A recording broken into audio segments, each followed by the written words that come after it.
Welcome to the Fatherhood Fitness Podcast. I'm your host, Anthony Pluff. Each week, we will cover various topics that dads struggle with in their fitness journey. I'll give you actionable steps that you can apply right away, not only to take back control of your own health, but so you're able to be a better example for your kids too.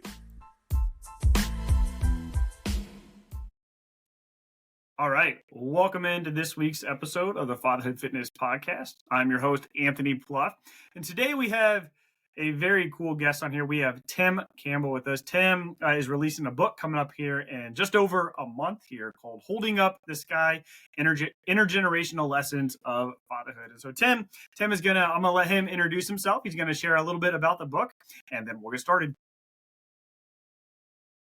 Great. Thank you, Anthony. A pleasure to be here. Thank you very much for having me. I'm older than you. I turn 82 next month, and I've had this long experience the last 40 years of raising 3 kids, 2 who are gifted and 2 who have disabilities. So one is both gifted and disabled. The book's called Holding Up the Sky, Intergenerational Lessons of Fatherhood. It's a story about my struggles over the years to deal with the kids, not just their mismatches and play dates and medicines and therapy sessions and stuff like that, but also kind of the inter-family dynamics of kids who are both gifted and disabled. So, it was a tough row to hoe for a long time. I all started, I think back on my experience, I think when guys become dads, they have to solve a puzzle about fatherhood. What kind of father are they going to be, right? Mm-hmm. So in my case, I had a kind of a passive-aggressive dad, a dad who had no tools to be a dad. I mean, He watched his house burn down when he was a toddler. His mother raised 8 kids as a single mom. Then the Depression hit. Dad was very cautious and skeptical, and show me kind of and follow these rules and don't ask any questions. So I vowed not to be that kind of dad. I vowed I'm going to be a softer dad. I was going to be more open. They're going to be more connected to my kids. And with our first daughter, Alana, it worked fabulously well. I mean, it was one, I was in dreamland, daddyhood. Okay. Yeah. 3.5 years later, Alana's sister, Catherine, was born. Okay. In the first week of life, she was stricken by a viral infection of the heart and wasn't expected to live. The doc said, I gave her a 1 in 10 chance when she was admitted to pediatric intensive care. And she had, with the virus was winning the battle, she had brain anoxia, she has comprehension issues, memory problems, hearing loss, epilepsy, heart issues. It was very difficult. And the night she survived her 3rd heart failure while still in pediatric intensive care, my father died. And it was just like, I'm looking up at this guy and he says, "Are you playing a joke on me? What is this?" And the next day, of course, I had to tell the oldest daughter, Alana, that her grandfather had passed and that her baby sister is still in the hospital fighting for her life. And at that moment, I felt like I had to put my arms up and hold up the sky. I just felt like there was this overwhelming power, could destroy my family, and I was the only guy who could protect them. Okay. So I had to be the sky holder, and that's why you get the title, Holding Up the Sky. An anecdote is that 3 years later, our son Eric was born, and he turned out to be as bright as his oldest sister, but also had a very serious hearing loss. So after about a year in, Catherine is now 4 and Alana is 7. That year, I was holding Eric, walked into the living room, which was filled with empty boxes from a recent move. And I was just overwrought with the kinds of issues I was dealing with then. We just learned that Eric had a hearing loss. He was going to be soon be fitted with hearing aids, that his older sister was still all kinds of therapies and medications. And Alana, I don't know what was happening to Alana then. She's a very bright kid. And um, of course, I tried to be as close to Alana as possible. We're still very close, in our senior years. But at that time, I was carrying Eric through the living room, and I stumbled on an empty box, and I had a meltdown. I started kicking the boxes all over the place, left and right. I was twisting my body and yelling and screaming and, like, what the F is this? How am I going to get through this? And I almost launched Eric into the sky. It was like, it was an inadvertent, totally desperate move. And I had to take the knee. I said, oh my God, what's happening to me? Down on my knee, count to 20, take a deep breath. And that was the moment I realized, I was driving a stake right through the heart of my vow to be a different kind of dad. And I really had to redouble the effort. So that was sort of the beginning. In fact, it's the beginning of the book. It's the early part of the book. And I began writing 2 decades ago, just taking notes and, trying to make sense of what was happening and, try to ingest it a little bit. And, but in the end, it took 10 years to write the book. I drew a lot of lessons out of it, like you can be too soft. Sometimes my dad would have been a better dad than me with my disabled kids. Draw the line, don't give in. But with disabilities, it's very hard to do that because you see it's not their fault. They're trying hard, but they sometimes can't do it. But I think the one thing that really did work was just being closer to the kids built a foundation of trust. They trusted me, and so that I think that helped a lot to get through things. And the kids, grew up and became. Then one has a PhD, one has a couple of master's degrees. Catherine swims. The sick one, today swims 2 miles a day, 5 days a week. So it's like, That's awesome. So that's it. It's but I did leave behind for the kids a different kind of puzzle. They have to solve their own puzzle, when they become parents, because I was a different father and maybe they didn't like the way I did things. So that's sort of the book in a nutshell. It's on, if you go to the website, holdingupthesky.net, a net to hold up the sky, holding it one word. You can find it. So that's kind of the pitch, Anthony. Yeah, awesome. Yeah, no, I think that's a really good introduction. And like I told you before we started recording here, I'll make sure to have all the links and everything in the show notes, so that anyone listening can pre-order and grab the book. But there's something you said there. I think it's really common for we see a lot of, like, unfortunately, I say it's common that when I speak to a lot of people, it's always a list of what I'm going to do different than what my dad did, or what I'm going to do different than what my parents did, how I was raised. I'm not going to do it this way. Right. How old were you when you first became a dad? Well, I married late. Linda and I were the same age we were married. We were 75. So I was 32. Okay. Yeah, and so, both of us had been around the block. We dated a lot, and had relationships and stuff. But both of us were thinking about having kids, and so I had a lot of time to think about it. Yeah. And she helped me work through, your dad did a number on you, kind of thing. Yeah. Mm-hmm. Yeah.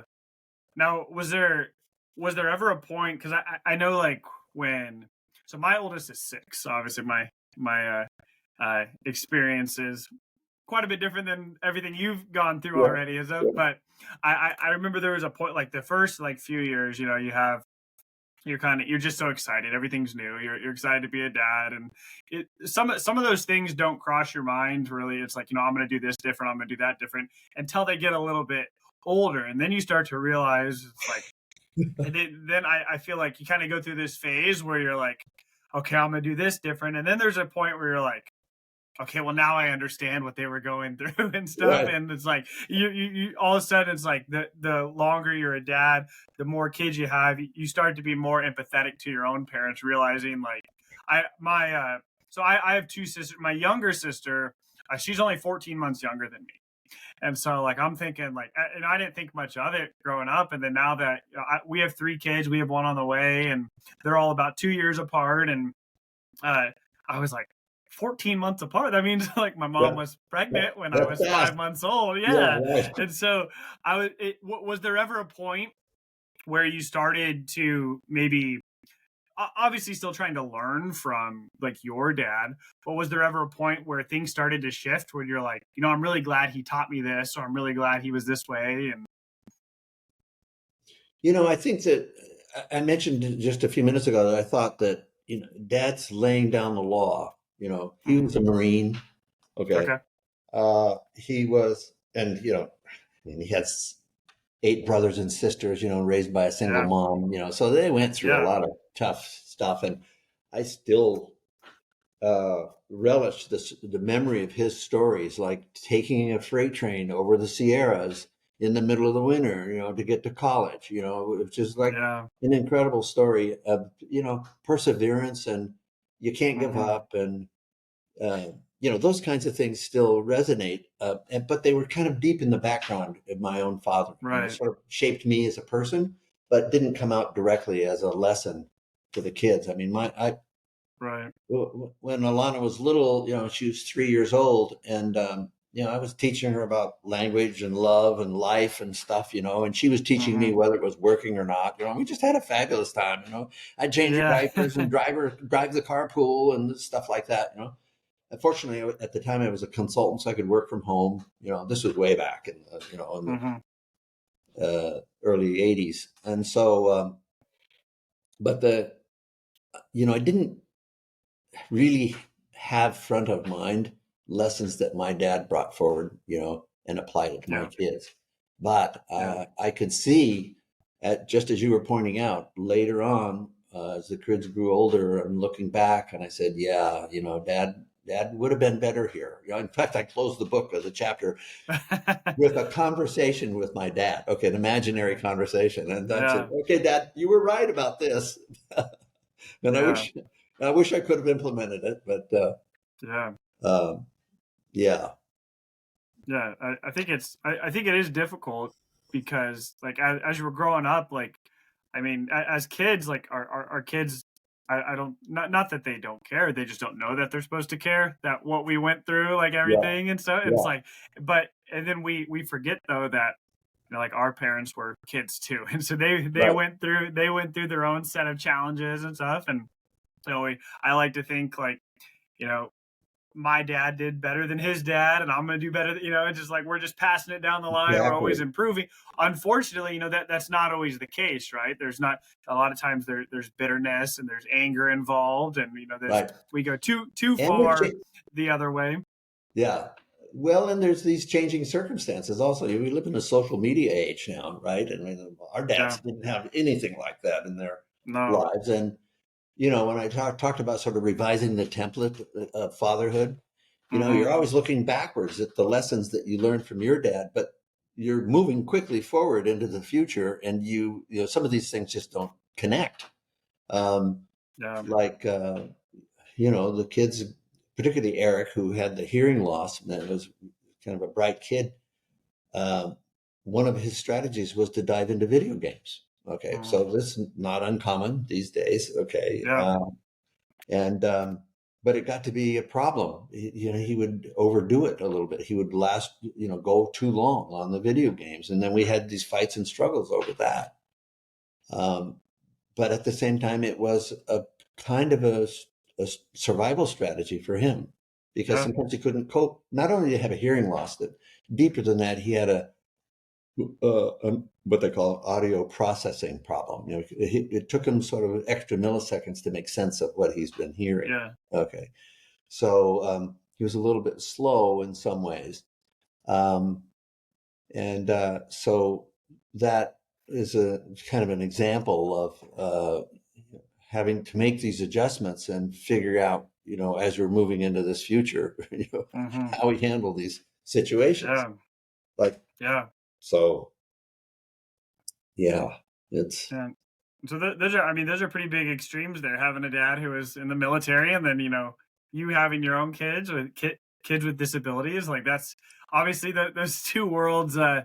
um, make it very challenging. And when you were younger, like before you had kids, before you were married, would you consider yourself somebody who was, you know, like empathetic, somebody who would be vulnerable with your wife, or did that have to develop? No, I think I came out like that. That was, Okay. yeah, I sort of, from the minute I opened my eyes, I think I had this, I empathize, I can feel vulnerable. The night I told my daughter Alana about her grandfather passing, she could see the tears in my eyes and hear the quiver in my Mm. voice. She knew Yeah. even at 3.5, that, but she also saw, I think, that I soldiered on, after that, still taking care of her Mhm. baby sister and still trying to take care of her. So, there's this issue of strength and vulnerability, that comes up with fathers. And it's Mhm. particularly connected sometimes to the idea of masculinity and who we are as men, and that we have to be strong. And it's true. Yeah. We have to show strength for the kids. But Yeah. I think also my kids benefited from knowing that I was feeling the world also. Mhm. I could feel that sadness and feel the grief and at certain times show it to the kids. And I think that Yeah. that was one of the doors that opened to allowed us to have a more trusting relationship. So Mhm. we're all built differently. We all come at these Yeah. things in a different way, and so I just had to sort of play the cards as I was as I was dealt them Yeah. the best I could. Yeah. Um, Yeah. No, there's probably three or four things there that I wanted to touch on that I thought were pretty interesting. But a couple of minutes ago, you mentioned that in your book, at the end of the chapter, you had an imaginary conversation with your dad. yeah, Can you tell us a little bit more about that? yeah. I had finished the book, and I put it down for almost 4 years because I just Hmm. didn't know what to do. What was it good enough? Is it right for the family? Is it right for me? Do I want to put it out there? And and it had a completely different ending at Hmm. that time. And then as I thought about it, I thought, well, to sew this up well, I had to go back and see if I can close the loop with my dad because it is about Yeah. intergenerational lessons. And so I made this fictional conversation with my father, a kind of a summary of the lessons. Yeah. So, and at one moment, I picture us sitting on the porch, in rocking chairs, and and I think I start out the conversation saying something like, Dad, after all, I think you would have been better at raising my kids than I was in the way that you could lay down the law and not take any exceptions, and and be strong, Mhm. and then he would say back to me, he says, yeah, but maybe, but you did have your trust with your kids. You had that. And then he says, I'm sorry we couldn't have developed the same level of trust between us, Mhm. which was also an issue because one of the reasons I had made this pledge to be different from my dad is that, he, like, for instance, here's a couple of anecdotes. He put me on a horse when I was 6. You're going to learn to ride. We had a horse and we had 2 acres out in the far past the suburbs in Sacramento. Mhm. And you're going to learn to ride. And I said, well, what about a saddle? He says, well, you can have a saddle when you learn to ride. And then he brings over this length of rope and ties a muzzle around the nose of the horse and hands me the trailing end and says, here's your reins and your halter, right? A single rope. So I'm sitting there on this horse with my legs sticking out like toothpicks. I was only 6 years old, holding the rope. And then Dad gives me a switch from the cottonwood tree that's standing nearby. And I says, here. I said, how do I make her go? And he says, here, use this. So he hands me the switch. He says, don't hit her hard. And remember, no matter what, you're in control, no matter what. So I brought the switch down on Nellie's rump, and she shot out of there like a rocket, and I'm like, Mhm. in 2 seconds, I'm in total terror, flying across the pasture, and I gripping mane in my hands. I couldn't figure out if I was even on top of the horse still. After about 5 or 6 seconds, and she jumps the faucet, And I came down on the ground, shimmying down her foreleg like a fire pole, and landed on the ground with a rope still in my hand. And I survived it, but Dad should have never put me in that position. That was it was just not good judgment on his side. Yeah. 10 years later, I knew that I had to sort of tiptoe around Dad a little bit, and one day he was going to give me a ride somewhere. I was 15. We get in his car. It's not an old car. It's only 4 or 5 years. It's a Chrysler. The car wouldn't start. So he's angry and he's upset, and he races into the garage and comes out with a can of gas, opens the hood, thrusts the can of gas at me, and he says, "Here, pour this gas into the carburetor when I try to turn it over." And I'm thinking, even at 15, I almost did a roll of the eyes. I says, "Can this be right?" And so he turns over the engine, and I'm pouring the gas out of this, it was one of those spouts out of the red gas cans, you see, and immediately a gush of flame, erupts out of the carburetor and almost reaches the spout, and I fling it away, and it was like, and I could smell the combusted gas, and my heart went through through the roof.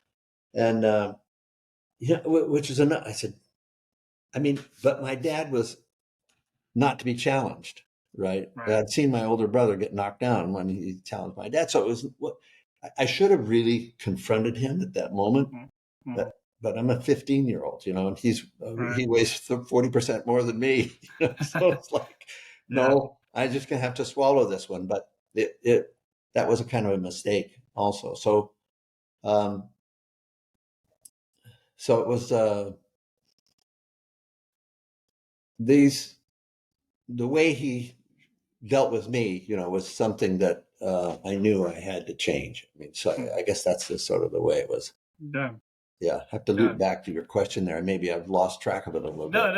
No, that's good. No, I think it's, I don't know. I think it's pretty common where, we all have these memories that maybe our dads don't even remember them. I don't know. Like, they stuck with us, it's just, and they were kind of a key memory for us for whatever reason, and they stick with you. And then, subconsciously you kind of base decisions off of that, right? You realize, Dad's not to be challenged. I can't trust him. And so subconsciously that affects you, as you're growing up, as you're getting older, as you're starting your own family.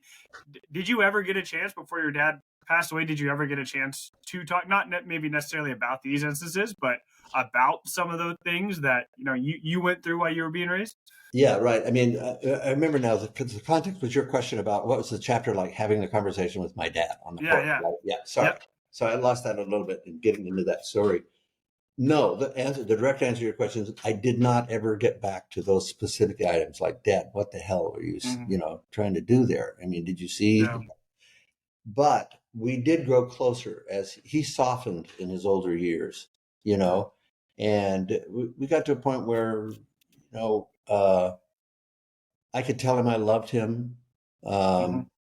And he said the same to me, but already he was in his 60s. Okay. And so 20 and 60s, it was in the 80s already. I'd had kids already, we're sort of halfway through. But he died, when Catherine was born. So he knew the oldest daughter, and we could bond a little bit about him being a grandfather and that sort of thing. But I didn't challenge him directly, and I think it was a big mistake. Yeah. I think you have to, I read somebody who sort of boiled this down into a simple statement. You have to kill your dad. Okay. In a sense, you really have to confront him on those sharp edges. And I'm no psychologist. Okay. I'm not recommending this to people, but it's kind of a lesson that I learned, and I'm looking back, and whether I could have done it ever, I didn't, so yeah, it's hard. Yeah. But the rest of the conversation on the porch was, about, we talked about the individual kids a little bit, and, what I think he might have thought about them, but he was proud of me for being a good dad with them, but he could see also the mistakes that I made. So that's sort of what that closing chapter is about. Okay. Yeah, and I know you mentioned too, like, throughout your career as your kids were growing up and stuff, that you traveled a lot. You traveled a lot, moving to other cities. Now, one of the things, I so obviously, this is the Fatherhood Fitness Podcast. So we talk about fitness, nutrition, health, and all that stuff. But we also talk about leading your family well, right? We want to make sure that we're putting ourselves in the best position to be the best leader for our families. And when you're traveling that much for work, like how did you kind of manage like the tension between like being a president dad and also like being successful in your career? Excellent question. Excellent question. I mean, I worked in Washington for the World Bank. It's an international organization that helps poor countries. Okay. There's a AAA rating on the capital markets and that sort of thing. But what they do is they lend money to governments for things that the private sector is not interested in or can't make money on, like water systems, in poor countries. Mhm. So I would travel. The first year I worked there, it was 100 days a year, and so I was gone a third of the time. And I managed to taper that down over the years, but it did create a lot of problems. On the other hand, it was a stressful job because I ended up in the slums and squatter settlements in cities, talking with Mhm. people about getting water and sewage and stuff like that. And I saw kids the age of my kids, living in the mud. And it gave me like extra motivation and appreciation for the kind of life my kids had, and made me a little more excited is too strong a word, but ready, to embrace my kids when I got back. Not that I was going to tell them about what I was doing. I said, "Yeah, Daddy's traveling, Daddy's working, he's trying to, make a living for the family and stuff like that." Um, but it brought home the need to be close to them when I could, to really Yeah. appreciate their circumstances and to to cherish, their becoming as human beings, because I Yeah. saw the alternative could be pretty bad, in other places. At the same time, Linda took a heavy, heavy load. My wife Linda, during those times, we, Mhm. we could afford help, so we had help living in, but it's never the same when Dad's absent. And my dad traveled when I was a kid too, a lot, and it was one of the things I think was created problems for us is he was gone 5 days a week, he'd come home on the weekend tired and ornery and Yeah. and difficult. And so it, so I didn't think about this until this very moment, but I could see why I was extra careful to hug the kids when I got home, to drive them out and get ice cream, to take them to Yeah. school, to do everything I could to sort of be with them. Yeah. So yeah, the work scene, yeah, that's a tough one. It's a tough one. Yeah. Yeah. And I mean, I don't travel a lot for my own career, but we homeschool our kids. My wife is with them quite a bit and stuff, and so like I do multiple different things, to provide. And there are times too where like I just feel like I always have to be uh kind of on when I'm with them, like in a good mood and stuff. And it's like, Yeah. but I don't think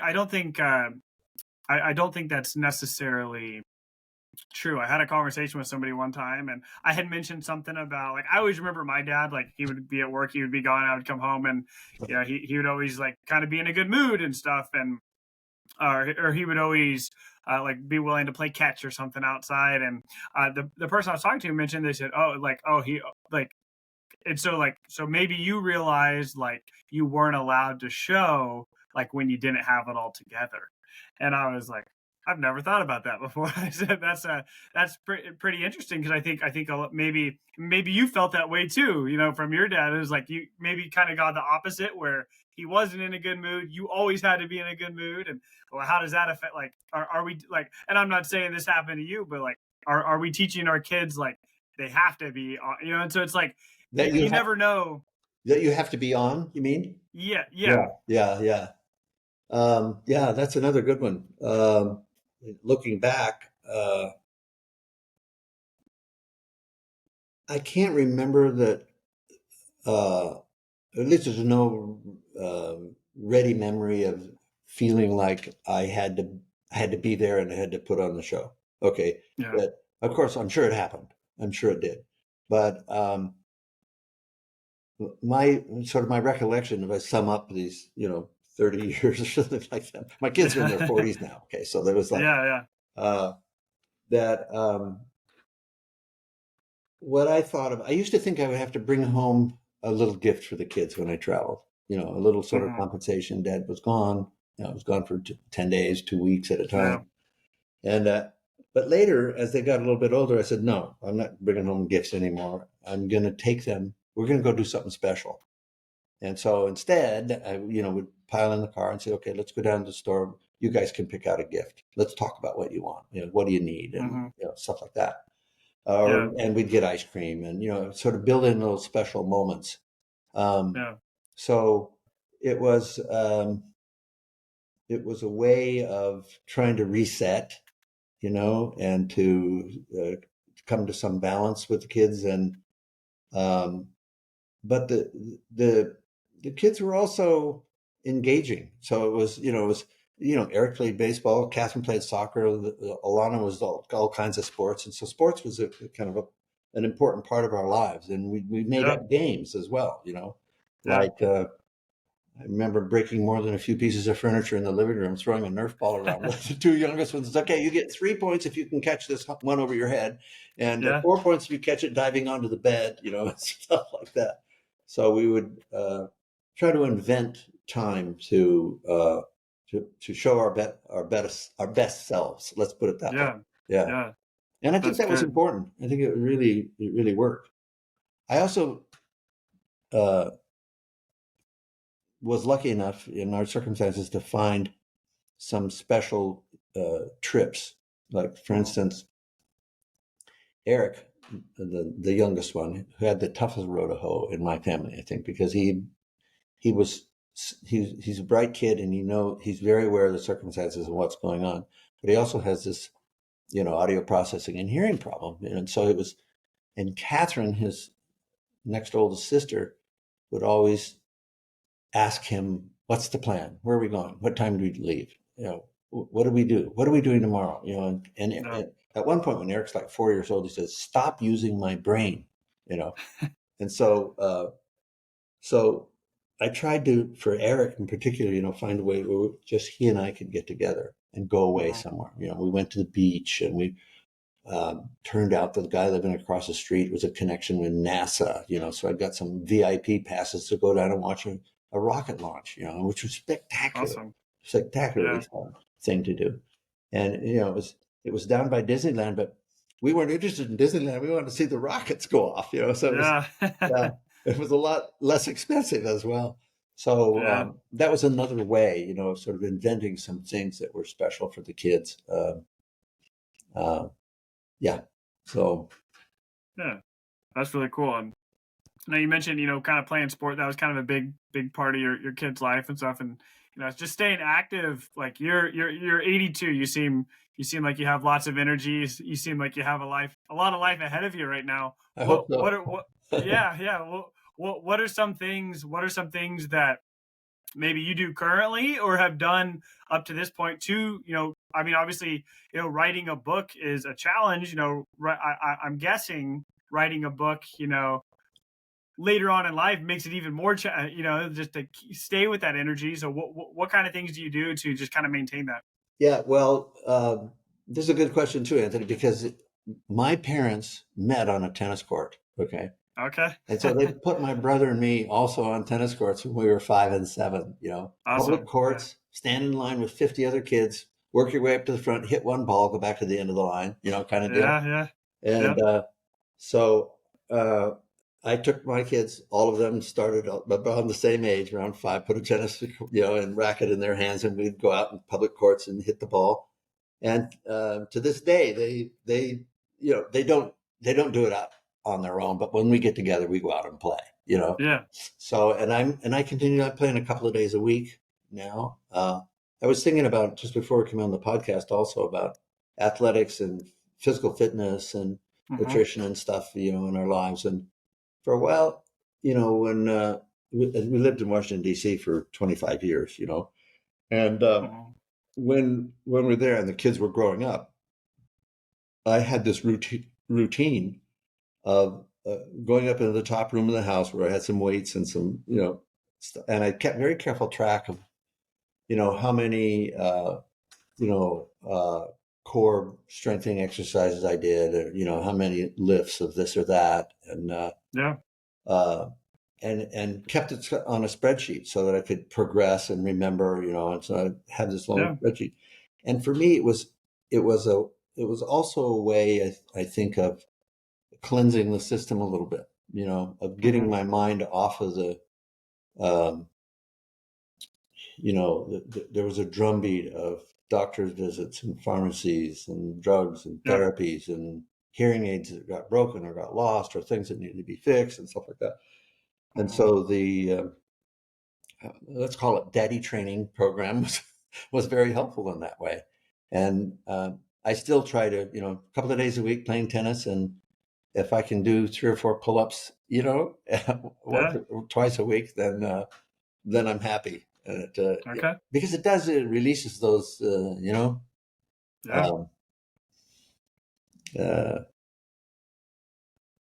hormones in your body and makes you feel alive. And Yeah. I'm lucky. I mean, I'm fit. I realize I'm declining. I'm not as strong as I used to be. Muscle mass is Yeah. losing. I'm losing weight Yeah. and Yeah. stuff like that. But you got to deal with that. Yeah. So No. be aware, Yeah. Anthony. It's going to happen. Yeah. Yeah. Well, I mean, I think you're a testament to just staying consistent with it. Being able to play tennis now, like that's awesome. Like, just, I mean, I think like weightlifting is great. I think weightlifting is important. Doing cardio is important, but being able to just move your bodies in different like weightlifting is very up and down. A little Right. bit of side to side, but Right. tennis, you don't know where the ball is going, so you gotta you Exactly. gotta you gotta stay agile, and Yeah. it's like you gotta run around, and just. You got to But go fast, not. and then you got to go Yeah, really quickly. yeah, yeah, Yeah, stuff like that. not, And yeah, and it's a tennis is the kind of thing. I mean, any sports that like this, I think, is there's always something to learn. There's something more yeah, to learn or to get better at. yeah, And I think last week I played and I felt, wow, I got my serve in every time. I'm hitting great serves. I can hit some spots, and maybe that's the best tennis I've ever played. So, hey, yeah, yay! Let's celebrate yeah. that. That's all. Yeah, That's great. That's awesome. Yeah, and so obviously, that's something you can do. You can do with your kids. You can do with your wife. You yeah. can you can do with just some friends playing around and stuff. We haven't talked too much about your wife yet, but I know you've been married 50 years, which is 50 years. This July. pretty rare, Yeah. and so that's awesome. And so, but before, yeah, I was gonna ask you, like what are some of the biggest lessons, but first I would like to say, like, what would you say has like been the most like impactful experience? Like spending 50 years with somebody is, that's a lot of time, right? Like even though like we know our parents for 50 years, we don't live with them for 50 years. Yeah, It's like right. we don't live with our kids for 50 years, and so the only person that you really have the potential of getting to know that well your is your wife. And so, like, what would she say? Like, her, obviously, reading the book as you're going through this process, like, well, what would she say? Like, has this impacted you? Like, has this process of writing the book changed you? Like, what's her perspective on everything? Well, an early perspective was, I said, this is my book. It's a daddy book. It's not about you, Lynn. Okay. Yeah. You're not in the book. And then I gave her here's the manuscript. And she says, are you kidding me? You can't say this, What do you mean I'm not in the book? And, and she was right, she was right. And, it wasn't a smooth sail by any stretch, not just Yeah. writing the book, but also living the life. And we had a lot of fights. We went head to head in over a lot of issues because we're two very different people. She's a Yeah. New York City girl. I was born in Yuba City, California, population, Yeah. whatever, 4,000. Okay. And um, it's interesting because her father was a softie. My father was a hardy. Okay. Yeah. He was a tower of bricks. And her mother was a hard driver and my mother was a softie. So we had these two different perspectives on Yeah. ourselves and in our lives and towards our kids. So we Mm-hmm. butted heads a lot on how to manage the kids. She would say often, you got to step up and be a dad. You have to step up and be a dad. She was playing the man card, be a man card. Yeah. And I had to not let that knock me off center, because I knew Yeah. it was a kind of a. And at one point, we had this argument, and I said over the kids when they were like, this is 30 years ago. She said, I said, somebody's got to be a mother for these kids, because she was being very harsh with them, very hard, requiring too much in homework kinds of stuff. And then she looked at me and she says, well, somebody's got to be a dad, So we had these issues, but the same thing, she's a trained psychologist and she's very good at what and she sees a lot and gains perspective and worked with families of divorce. So she knew all of the issues. I was completely outgunned in these kinds of arguments, right? Yeah. She knows all the issues. But I respected her opinion, and I respected how much she did to particularly get Catherine through the crisis, and I think to this day, it was mother's breast milk, that she was pumping to get to the hospital. I could put it in Catherine's, lips in a bottle that did more than anything else to save her life. Yeah. I really believe that. And ever since then, she's very strong. Linda's very strong, and she's a tiny little thing, but boy, she doesn't give ground and she states her opinion.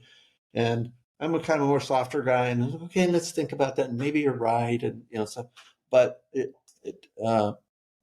it's like, as I read somewhere, it says you never have to win all the arguments. No. Just take the long view. The kids really need parents over the long view, particularly my kids. And so, we're best pals now. We cuddle up at night and watch it. We're watching a lot of Korean soap operas now. Okay. It's very strange, right? It's like the political situation in America is disconcerting. Okay, to say the least. Yeah. So we get into we sort of turn off the news and get into a completely different orbit. So, we celebrated our 50th wedding anniversary just last July, and all the kids were there. Awesome. And it was. Yeah. Congratulations. That's awesome. Thank you. Thank you. Yeah, so 50 years, like you talked about this earlier about how like dads now, like you like my dad, your dad obviously less than mine, but like dads now don't have social media and things like that. And you obviously, your kids are already grown and stuff, but they started seeing, video games like you mentioned, social media and stuff now. What would you say, like, obviously from the way you were raised with your dad to the way you raised your kids to now, like everything, like it's completely different, right? What would you say is kind of the biggest challenge dads are facing right now with raising their kids? Yeah, because I think that there's so much more stimulation for the kids in social media, Instagram, TikTok. It can be pernicious, and people are seeing that now. This person Haidt, who's has a bestseller, been whatever 50 weeks on the bestseller list about the impact of social media on kids. And I think that I mentioned a little bit earlier about always looking back and trying to correct something from the past and sort of missing what's happening in the future. The key thing for me was, and thinking about that, was being close to the kids. Even if they're playing games, okay, there are discipline issues and, sort of organizational issues in the household and setting some rules and stuff like that. But that can work, and you have to do, probably had to do more than I did. But the key thing for me was being close to the kids, getting in their world, understanding what's going on, sitting down, level, eye to eye with them. They're not looking up at a towering authoritarian figure, but rather looking across at somebody they can trust was probably the most important factor of all, I think, and still is needed now, maybe more than ever, in the social media time. Yep. There's half a dozen stories in the book about, I'm driving Eric to kindergarten, and the closer we get to his kindergarten, the more tears are coming out. He's silent in the back seat, but I can see in the rearview mirrors he's crying. And by the time we get into the driveway, he's sobbing. And so I get into the back seat with him, and sit there next to him, or him on my lap at sometimes, and what is it, Eric? What's the problem? And then I realized it's hard, isn't it? School is hard for you. And boom, out came the tears. And or Catherine, when she was 13, she walks into the kitchen and slams her high school books down on the table, and and she said, it was amazing. She said, "I'm going to make something of myself." She said, it was like, whoa. And then I sat down with her, and we're again, sort of eye to eye level, and she looks up at me, with her red eyes, and she says, "Dad, if I hadn't been sick, could I go to Yale?"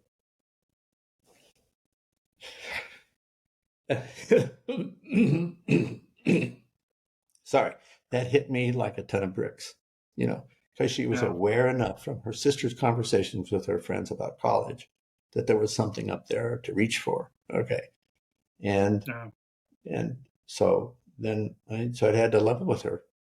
Yeah, Catherine, if you hadn't been sick, you could have done anything, right?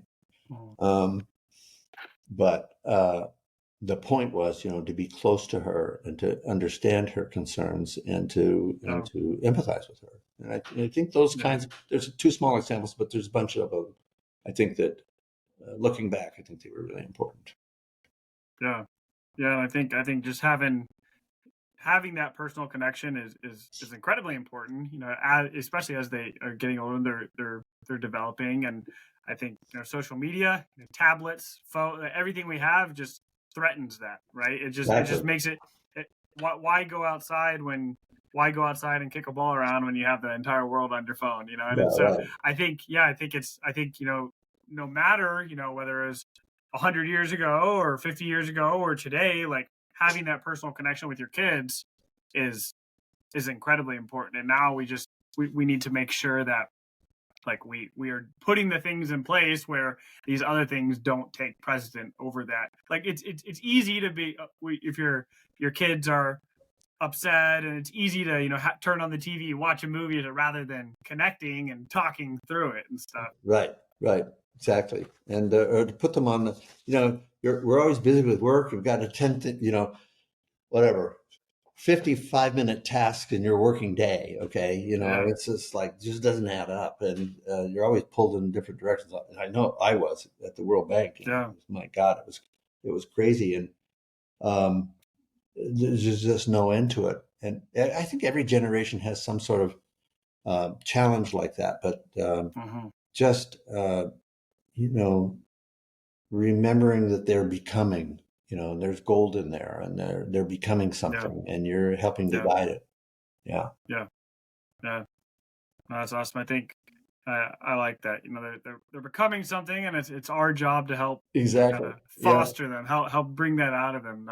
I like that a lot. Yeah. Well, Tim, this has been a really great conversation. I think I'm excited for the book to come out here in the next month. I believe you said beginning of October. And like I mentioned earlier, I'll definitely put the link there and everything. And just hearing you talk, I can hear the passion that you want. You have something to share, which I think is really cool, right? This is personal for you. This is something that means a lot for you. So I think that's really cool.